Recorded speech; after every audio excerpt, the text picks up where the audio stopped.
Tom Downey here for Dolphins Today. We are losing the like battle, only by a little bit. We'll say 300-ish, give or take, against the Patriots channel here at Chat Sports. Let's tell Harrison and those pesky Patriots to suck it. Like today's video and make sure we beat them this month. We begin today's video with the latest on a potential Jaylen Waddle extension with the knowledge of what the Eagles just did with Devonta Smith.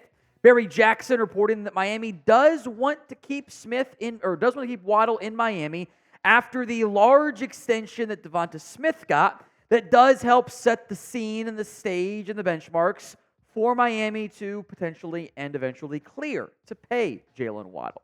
As I'm sure you guys saw yesterday, Devonta Smith getting a 3-year, $75 million deal, being one of the more rare receivers to get that deal done before they enter the final year of their contract. A lot of guys have to wait till year 5 after the 5th-year option getting picked up, or year 4 if they're, not a first-round pick or getting tagged like T. Higgins did. A 3-year, $75 million deal. $51 million of that is guaranteed, $25 million per year. The benefit is, as we'll get into, the Eagles doing this so early, they have the 4th and 5th-year options still a part of this contract. So the Smith deal, in reality, sets the market for Miami. You want to keep Jaylen Waddle in Miami, you're going to have to pay him at least $25 million a year. That is I think in terms of the top industry market, doesn't really change these. For guys like Justin Jefferson, Jamar Chase, C. Lamb doesn't impact them. For guys like Smith and for Waddle, and I think T. Higgins too, you are a wide receiver 1 caliber player, but you actually are number 2 receiver because we have insert dynamic playmaker here. This sets the market. It's $25 million at minimum. Maybe and probably a little bit more since the most recent guy always gets paid. Especially when you are Jaylen Waddle, who of course also played alongside Smith at Alabama. These two interconnected for their entire careers basically. Has been better than Devonta Smith. Got 9 more targets. A couple more receptions mixed in there as well. He has more yards per catch, 1 fewer touchdown, and 3 fewer games played. When these guys have been out there, no question, Jaylen Waddle's the better wide receiver. So the market now has been set. It's $25 million minimum. It's probably more like 26. And that does get expensive for a Dolphins team that has paid Tyreek Hill $30 million, and he's due for a decision on his contract in the not-too-distant future. And Waddle, the difference there is actually kind of Brown and Hill for the Eagles are both kind of due to make decisions of do you keep them, do you trade them, do you do whatever with them moving forward. More on this to come. But do you want to keep Jaylen Waddle? I get the sticker shock. Trust me, I do.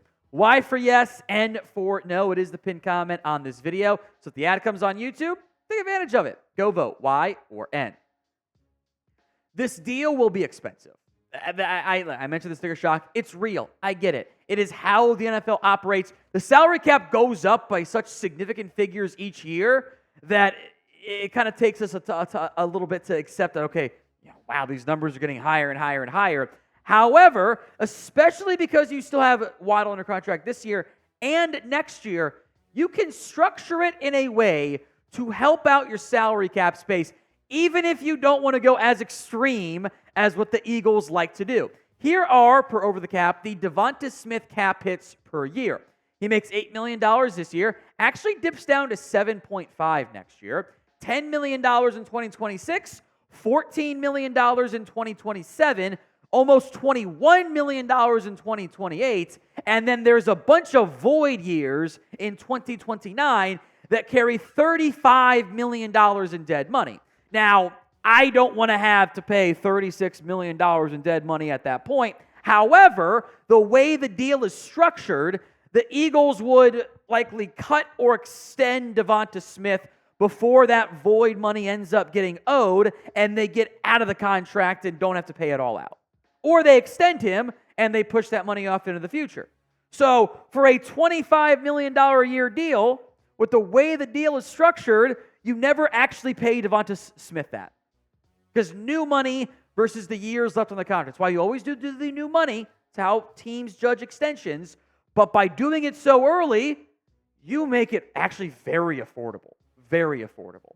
The earlier you pay a player, the cheaper it is, as long as that player stays good, which I feel pretty good about doing with Jaylen Waddle. Do you have to go as extreme with what the Eagles did? No, but you could take, $25 million of that void money and just add 5 to each of the years. And even then, you're having 1 year of paying him $25 million in the final year of his contract. It's doable. You can see why the Eagles do this. It does lead to big void money, but by the time that void money comes, the salary cap might be like $400 million, if we're being honest. So today's show is made possible by PrizePicks. PrizePicks is daily fantasy made easy. You pick more, pick less. That's it. It's that simple. It's that easy. You can do PrizePicks on the NBA play-in games as well, by the way, folks. Get in on the playoff action and win up to 100x your money on PrizePicks as you and the world's best players take the game to a new level during basketball's postseason. Little as 4 correct picks, by the way, to get 100x on that front. Turn $10 into $1,000 with basketball, hockey, and more entries on PrizePicks, America's #1 fantasy sports app. I've also got NFL season-long PrizePicks. I am anxiously awaiting the NFL draft PrizePicks as well. After it was a very, very strong Masters weekend for me. Going to be even stronger for the NFL draft. I was up big. Anyway, PrizePicks NFL season-long slates, more than Mahomes passing yards, Dak passing yards, Lamb receiving yards, Parsons sacks, because the injury risk is kind of factored in. If they play most of their games, they'll hit those figures. So go to prizepicks.com/CLNS and use code CLNS for the first deposit match up to $100. Pick more, pick less. It's that easy. To the draft. The Dolphins have brought in 2 notable round 1 options for 30 visits among offensive line draft prospects. That is interior offensive lineman Jackson Powers Johnson out of Oregon and Oklahoma offensive tackle Tyler Guyton. We spent probably more time on Guyton of late than we did Jackson Powers Johnson, and we spent some more time on, pre-adding Aaron Brewer. But do you want to draft offensive line in round 1, or do you want to go defense somewhere else, or even receiver? 1 for yes, 2 for no. Go ahead and vote in the comments.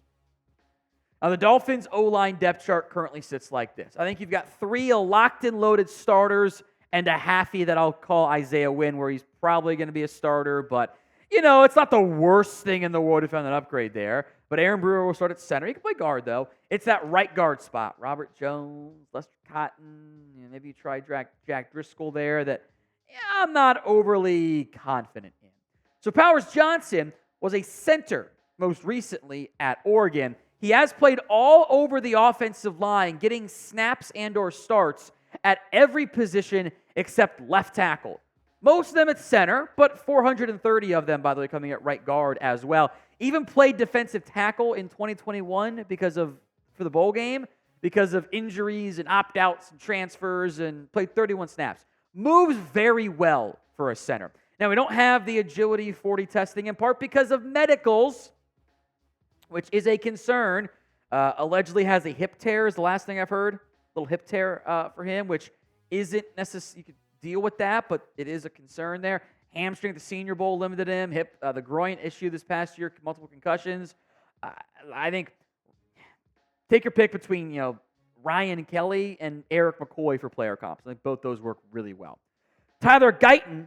I forgot to mention I have a second round grade on Jackson Powers Johnson. It's the medical that concerns me. Guyton is raw. This is the traits are better than the product right now, but every offensive line coach worth their salt goes, I can fix him. I can make him great.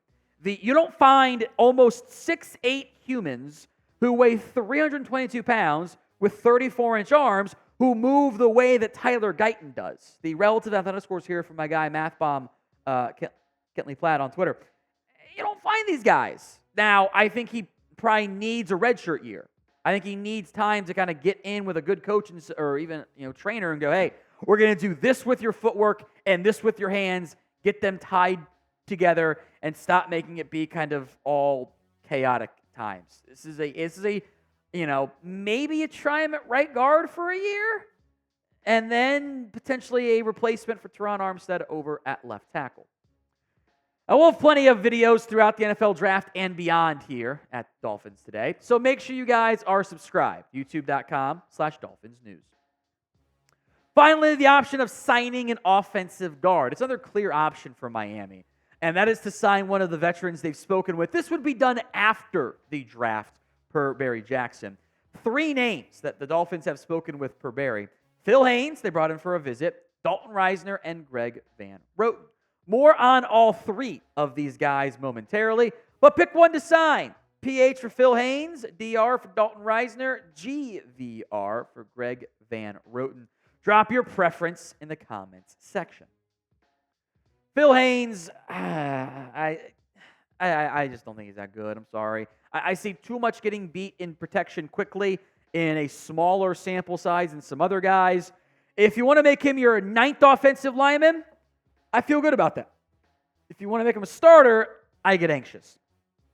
Dalton Reisner, I'm most intrigued by of the guys on this list. The flip side is he has spent most of his time in the NFL over on the left side of the offensive line. And that's something that I think is a potential red flag for people. Now, I think he can flip, but it is worth mentioning. Greg Van Roten actually played pretty well for the Raiders. I'm a little bit surprised he's unsigned. I'd probably, in the end, rank them in reverse order, given the positional fit, the schematic fit, all of it. GVR, Reisner, and then Haynes.